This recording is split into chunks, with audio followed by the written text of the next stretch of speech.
Hello everyone and welcome back to another video. So today we're going to be talking about the glorious Emperor of Mankind. We're going to be talking about his actions during the Great Crusade. Because did the Emperor's actions during the Great Crusade lead to the Horus Heresy?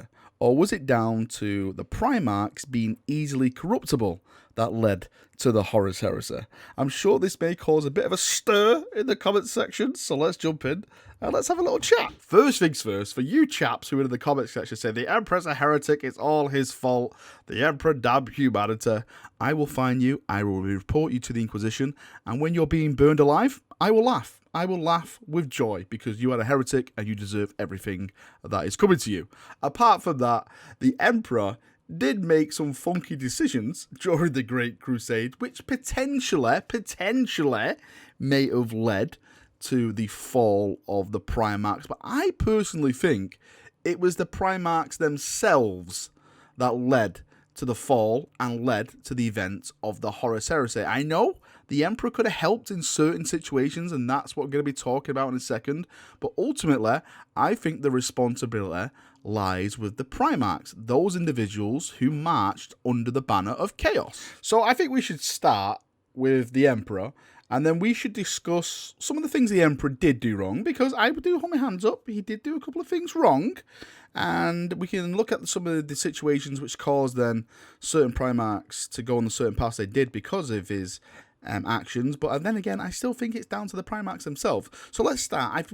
I think we should best start with one of the most tragic stories, which I think is in Warhammer 30k, not 40k, is Angeron. Because Angeron's story, for me, is probably the most brutal when it comes to Primarch stories. Now, for those of you who don't know, Angeron was put into slavery while he was a child. He didn't have a chance to come to his full potential like the rest of the Primarchs who were put on to different planets. He had the nails put into his head and he basically became a slave. Now, a few years passed and he led a slave rebellion, much like Spartacus-esque type of story, marching the slaves. But it came to a final point where him and his slave army were surrounded by the masters, let's say, and Angeron and all his fellow brothers and sisters, which he called them, because he became very close to them, were about to be annihilated in one final glorious battle. The Emperor just arrived in time, and instead of sending down troops and stuff to help him, and just purging everything, he even himself just deploying and just nuking the entire master armor. He basically teleported Angeron to his ship just to save Angeron, and the rest of the forces were which were friendly with Angeron, like his brothers and sisters, were absolutely slaughtered to the man, none left, annihilated. And Angeron was super upset and peed off at this because basically he wanted to die with his so-called family, let's say, and the Emperor just saved Angeron. He didn't intervene or do anything like that. So this was basically the crack in the foundations when it came to Angeron and his loyalty to the Imperium. Now, there's something I think we should all take in when we talk about Primarchs and the Emperor. There's a lot of people that say they were his sons. Rightly so, they were in a way his sons, but we know now that the Emperor did not view them as his sons. The Emperor views these Primarchs as tools. They are tools. They are tools to be used for a method of conquest. That is it. That is the start, and that is the end. So when the Emperor intervened with Angeron, he wasn't intervening to save his son. He was intervening to save a tool which he had worked countless, hundreds of years on to perfection to get this kind of being to do what it does. So he saw this as, well, I don't want to lose, this bolt, because I need this bolt to go into this piece of wood to fix this piece of house. So that's why he saved Angeron and didn't save the rest. So from that standpoint, I can understand the Emperor's intervention, but from Angeron's standpoint, I can understand his viewpoint where it's like, why don't you just send a couple of custodians down, deploy some of the Space Marine fleets that I'm sure you have with you and stuff like that, you could have made a difference. You could have saved them all. And then all these slaves would have been loyal to you. And then they would have probably, tried to join the Space Marines. And you could have like a healthy batch of recruits for the Imperium. That never happened. The Emperor did drop the ball on that occasion. Completely agree. So I can understand why Angeron did turn against the Emperor. I can, with him, understand why he chose the path he chose. But there is another Primarch, which there was some intervention of the Emperor, which really grinds my gears. And that is Lorgar. Lorgar was one of the most loyal Primarchs to the Emperor until he got his ass spanked for doing naughty things. Now, the story of Lorgar is very different to Angeron. Lorgar was so loyal to the Emperor that he saw the Emperor as a divine being, basically as a god. There's a really cool quote from, I think it's the book The First Heretic, where he goes into it. It's like, if a man can control, all the space and all the ships, is he not a god? It's a really awesome quote. Now, what Lorgar did, he went beyond what you're supposed to do, and he actually built a full-on planet devout to the Emperor and his status as a god. Now, the problem with this, of course, we all know, or those of you who don't know, is that the Emperor did not agree with religion at all. At the time of the Great Crusade, what they were bringing to the galaxy was the imperial truth, where it was mankind building for mankind. There's no such thing as gods or demons or anything like that, because if there is stuff like that, then you give them power and then they have control over you. Mankind should have control of its destiny, no divine being. So when the Emperor found out about this, he went to the planet which Lorgar had built and he basically destroyed it. Well, he did destroy it. He razed it to the ground. He made the word bearers kneel before him, and he publicly slammed down Lorgar, saying, "This is not the way. I am not a god. You follow the imperial truth. There's no such things as a god." Now, in this story, there is some sense of sadness. You can feel for Lorgar. I don't feel it because I think he's a massive cunt. But there is some sense of sadness you can feel, because Lorgar just wanted the truth, and the Emperor couldn't give him the truth, because if you give someone like Lorgar the truth, then the way he acts, like the way he acted with the Emperor, looking at him as a god, if you gave him the truth about the chaos realm and stuff like that, and the way he likes to worship things and stuff, then it's basically feeding him an agenda to go and do something, I would say. So I can understand why the Emperor kept all that secret and stuff, and he didn't want people to know, because the more people know, the more power that kind of side will get, and maybe if you want to investigate a little bit, that just opens a door for full-on corruption. So I can understand the Emperor keeping everything in the dark. Now, what happened is that since Lorgar was publicly shamed and he was, let's say, embarrassed and thrown down, and he just wanted the truth and all that kind of stuff, he went looking in other areas for the truth, and he actually came across Chaos, and then Chaos shown him the truth. I'm doing air quotes, I know you can't see him, and he was forever damned. He took the path of the heretic. He was the first heretic. So the consequences of the Emperor's actions put Lorgar on a path, but I still think it wasn't the Emperor's fault. The Emperor just destroyed the city, saying, no, don't do this. It was Lorgar's individual interaction with Chaos, his blindsidedness to go for the truth, which led him down that path. So for Lorgar, I can't really say, all right, it was the Emperor's fault. No, it was Lorgar's fault for being so gullible, being corrupted not only by Chaos, but also by some of his closest personnel, his Kaplans and his chaplains and stuff like that. I won't really go into the story because there's loads of spoilers, and yeah, I'm just briefly going over it. So with Lorgar, it's not the Emperor's fault, it's Lorgar's fault. But then again, because Lorgar went down this path, he's basically the architect of the entire heresy. So you can argue that the whole heresy at this point wasn't the Emperor's fault, because it was all down to Lorgar putting in all the little foundations of doubt and stuff into other legions, and it was Lorgar's fault really for the Horus Heresy rather than the Emperor's fault, because the Emperor was just acting as you would, if you came across a legion doing what they weren't supposed to be doing. So the end result for that one is that's not the Emperor's fault, that's Lorgar's fault. Don't blame the Emperor on that.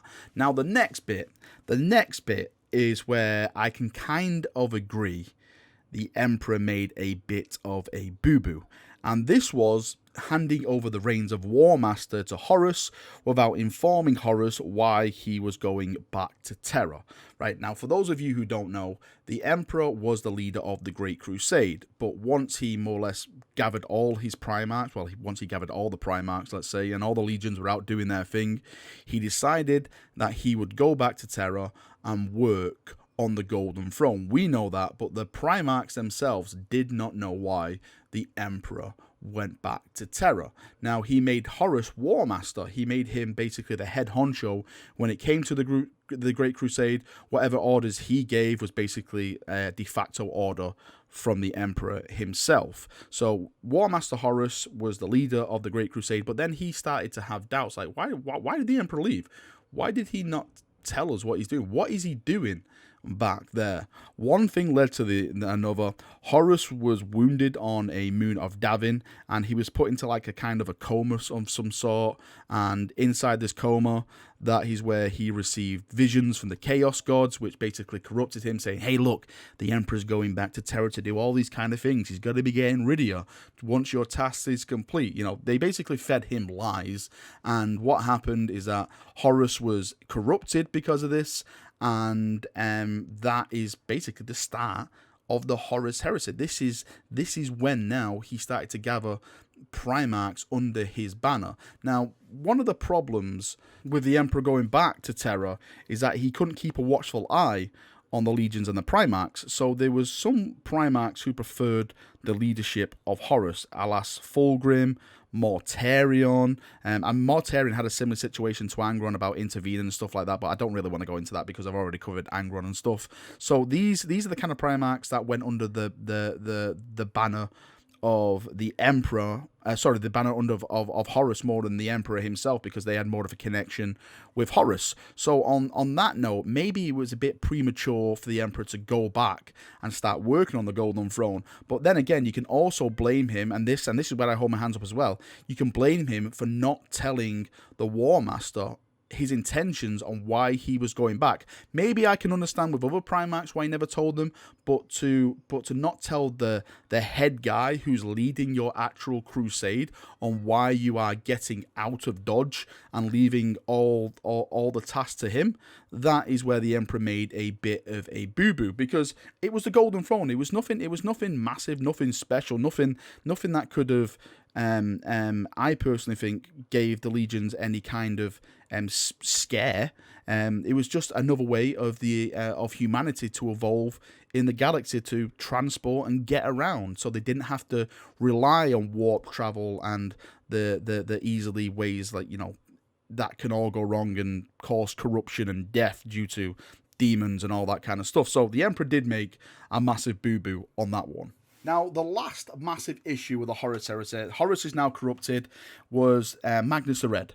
If you don't know the story of Magnus the Red, briefly go over it. Magnus saw a vision of Horus being corrupted. He tried to intervene and turn Horus back to the light. Horus was already corrupted by the time he got there and stuff like that. So instead, he wanted to go and warn the Emperor. By this time, the Emperor had put in a verdict called the Council of Nicaea, where Nicaea, where basically it stopped all kind of psychic psychers and stuff in the legions. Magnus and his legion were mainly psychic. Magnus was actually one of the most powerful psychics in the galaxy at the time. Anyway, long story short, he basically ignored the council edict, and he psychically projected himself to Terra to warn the Emperor. But what happened is that his psychic projection was so big, so massive, it basically went into like the webway what the Emperor was working on, and it came out through the Golden Throne, and it broke the Golden Throne, broke all the seals to the palace, and ruined the Emperor's work, which he returned to Terra to fix. Now, the Emperor was mighty pissed off at this because he basically broke humanity, and he said to Leman Russ, go get your brother Magnus and bring him back here, because he has to stand trial for what he's done. Now, the Emperor could have just said to Magnus, hey, Magnus, you've done a boo-boo.